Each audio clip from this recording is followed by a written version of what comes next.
You've heard the words since you were in Sunday school.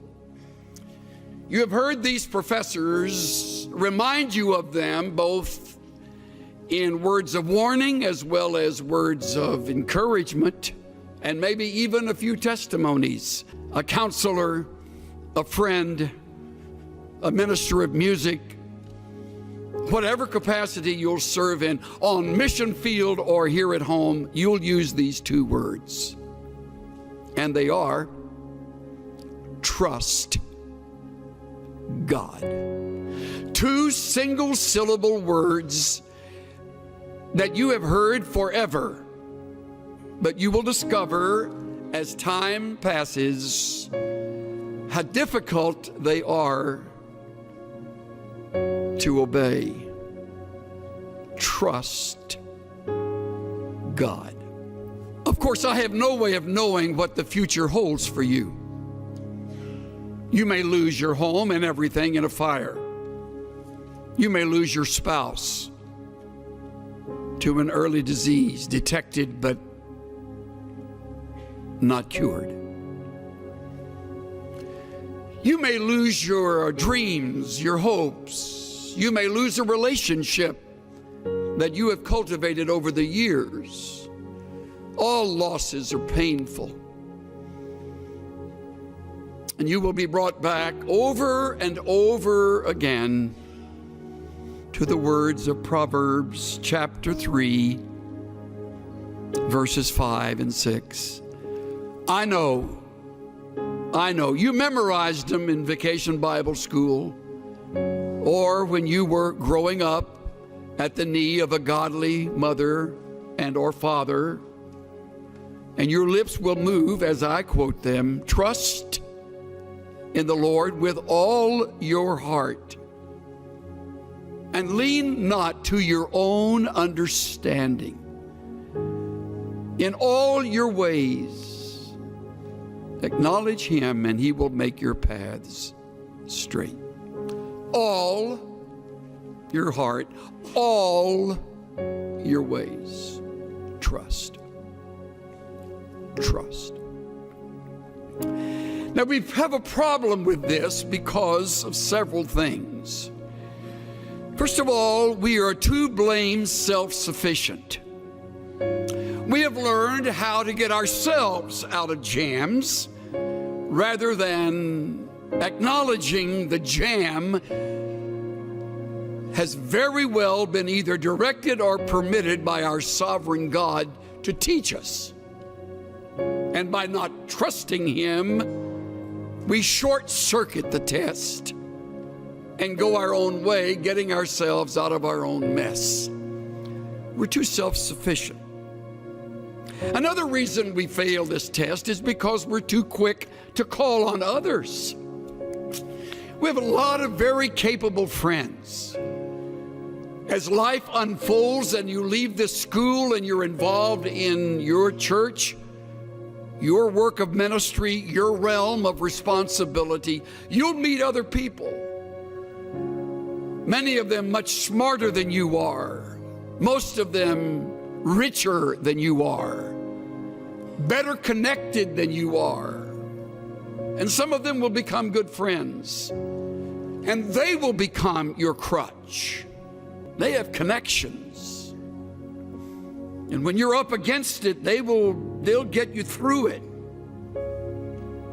Another reason we don't trust is because we feel distant from the God of heaven. Don't feel too guilty about that. So did Job, as godly as he was. And yet Job said, in the midst of all of the loss, though he slay me, I will trust in him. Though he take me off this earth, in the process, I leave trusting him. I will trust him. The fourth reason I would name is that we have cultivated the bad habit of worry. Many of you are much better at worrying than you are at trusting.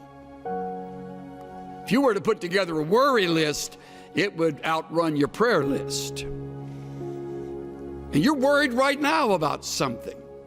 Most likely, it's related to something about your schoolwork, some course, some class, some test, or maybe your finances. You don't have enough money. I'll give you a word of encouragement. You'll never have enough money. So you're worried now, you're getting good at it so you can carry that with you when you graduate, because you won't have enough money then. So you're worried about that. And you do not trust God. See how practical it is? And if you think you're going to outgrow the problem, take it from this old guy today, you won't ever outgrow it. It's like lust. You never outgrow lust. You just learn to fake it. I remember attending a Navigator conference when Lawrence Sandy was president. We were at Glen Eyrie, and they had a returned missionary, I think an 87, 88-year-old gentleman who Lauren brought up to the platform, and he was a longtime navigator. And Lauren said, "Tell me, Dr. So-and-so, when did you conquer lust?" The old man said, "Well, Lauren, hasn't happened yet." You'll never conquer worry. It's part of the flesh.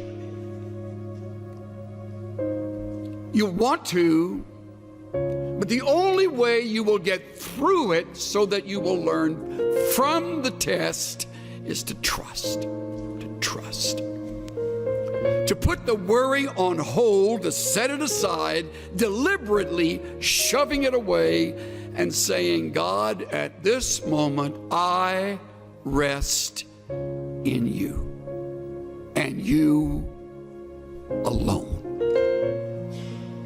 If you're married, God, help my spouse and me to trust you, to lean on you, to wait on you, to listen to you, to endure the test with you.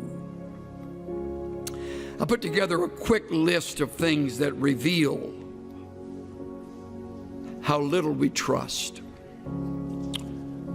When you choose to worry, you do not trust. When you try to fix what is impossible, you do not trust.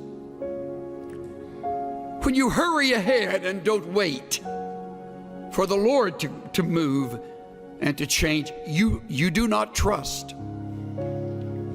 When you lie awake, twisting and turning at night, you do not trust. When you doubt biblical principles and promises that are right here in the book you love and study, you do not trust. When you turn to others first for help, you do not trust. When you listen to human counsel and give a higher priority to that than the principles you have just learned, you do not trust. When you manipulate and maneuver situations, you do not trust. When you step in and take charge without praying and being led by the Spirit of God, you do not trust.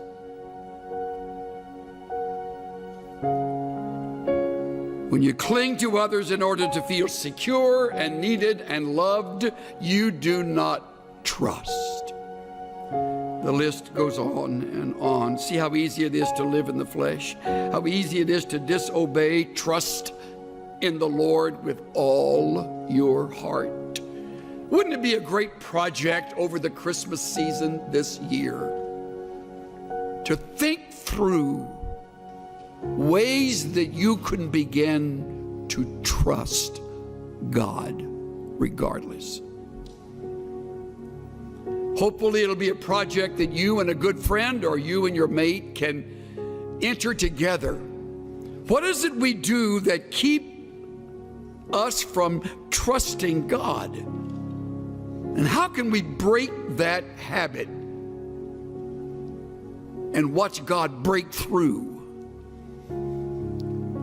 in ways that we would never have expected.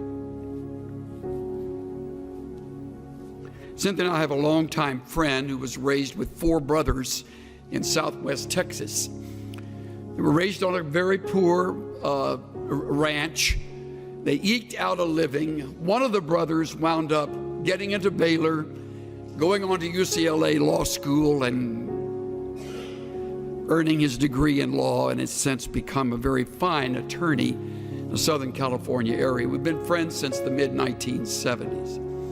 One of his 4 brothers stayed at the ranch and developed it, cultivated it. The other brothers moved away, as did our friend. And the one who stayed, along with his wife, really turned the ranch into something much more successful. Grew crops that worked, got cattle, bred them, sold them. Little by little, kind of got on their feet and finally became pretty much financially stable.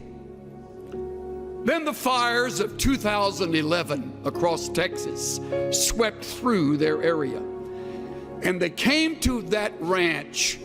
By now they knew they would lose all the cattle.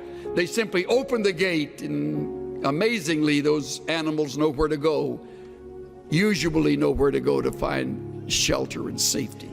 And they fled, hundreds of them. And they barely left, unable to get anything, much of anything in their pickup, and they drove away. Came back a number of days later when allowed to enter this territory, and everything was melted. Everything. Even the metal roof on the shed, on the barn, had melted down and sort of peeled its way over, and what it landed on, it kind of was that metal profile. As everything is lost, all possessions, all pictures, thankfully no lives. Strangely, the cattle got back and were clustered around in a herd around an enormous oak tree, and they were able to get them back. Of course, the fence had burned, so that has to be rebuilt. And they said to one another, we realized at that moment our faith would either kick into action or we would move far away from the God we had loved and served. They chose the former. They determined they would rebuild. They're in the process right now. Living with a brother, putting house and home back together, having lost it all. And the Lord taught me through my shameful response, He'll win this battle. Trust Him. Trust me. Trust God. Just to rest upon His promises. Just to know, thus saith the Lord.